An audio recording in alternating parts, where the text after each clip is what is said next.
নমস্কার বন্ধুরা, চন্দনের পাকশালায় আপনাদের আবারও একবার সকলকে স্বাগত জানাই। আজ আমি আপনাদের জন্য একটি বেকারি স্টাইলে পারফেক্ট কুচো নিমকির রেসিপি নিয়ে চলে এসেছি। তাই আশা করি আজকের এই কুচো নিমকির রেসিপিটা আপনাদের সকলেরই খুবই কাজে আসবে। আর এই রেসিপিটা যদি আপনাদের মনে একটু হলেও জায়গা করে নেয়, তাহলে চ্যানেলটি সাবস্ক্রাইব করে ভিডিওটিতে একটি লাইক করার অনুরোধ রইল। তাহলে চলুন ভিডিওটি না টেনে সম্পূর্ণ রেসিপিটা দেখে নেওয়া যাক। এর জন্য প্রথমে আমরা একটা পাত্রে চেলে নেওয়া 250 গ্রাম ময়দা নিয়ে নেব আর স্বাদ মতো লবণ দিয়ে ভালো করে ময়দার সাথে মিশিয়ে নেব। আর এই কাজটা কিন্তু আপনাদের প্রথমেই করে নিতে হবে। তারপর দিয়ে দেব প্রতি 100 গ্রাম ময়দার জন্য 25 ml সাদা তেল। তারপর এই ময়দা আর তেলটাকে একটু ভালোভাবে ময়ান করে নিতে হবে। আরেকটা কথা, ময়ানের জন্য যে শুধুমাত্র তেল ইউজ করতে হবে এমনটা কিন্তু নয়, আপনারা চাইলে ডালডা বা ঘিও কিন্তু ব্যবহার করতে পারেন। আর এইভাবে মেখে নেওয়ার পর অল্প অল্প জল দিয়ে একটা টাইট ডো আমাদের বানিয়ে নিতে হবে। আমরা রুটির জন্য যেভাবে আটার ডো বানিয়ে থাকি তার থেকে অল্প টাইট করে ঠিক এইভাবে মেখে নিলেই চলবে।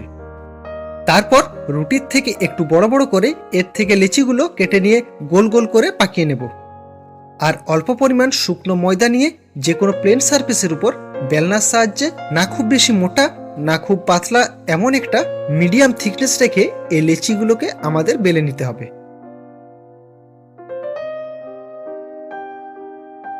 আর মোটামুটি দুটো রুটি বেলা হয়ে গেলে পরে একটার উপর আরেকটা রেখে ছুরি দিয়ে প্রথমে 1/2 ইঞ্চি ছাড়া সোজাসুজি ভাবে কেটে নেব। পরে কোনাকুনি ভাবে ওই একই শেপের আবারও একবার ছুরি দিয়ে কেটে নিতে হবে।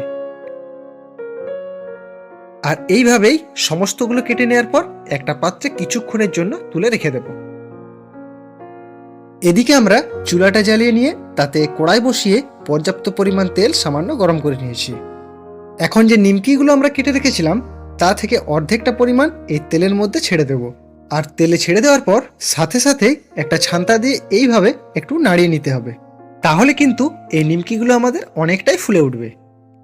আর এইভাবেই প্রায় 5 মিনিটের মতো নাড়াতে নাড়াতে যখন নিমকির কালারটা হালকা গোল্ডেন বর্ণ হয়ে আসবে আর তেলের বুদবুদটাও অনেকটাই কমে আসবে, ঠিক তখনই কিন্তু আমাদের এই নিমকিগুলোকে একটা ছান্তার সাহায্যে তুলে নিয়ে টিস্যুর উপর একটা পাত্রে তুলে নিতে হবে। আবারও ওই একইভাবে এই সমস্ত নিমকিগুলো তৈরি হয়ে গেলে পরে গরম গরম চায়ের সাথে সকলকে পরিবেশন করতে পারেন এই খাস্তা মুচমুচে এই কুচো নিমকি।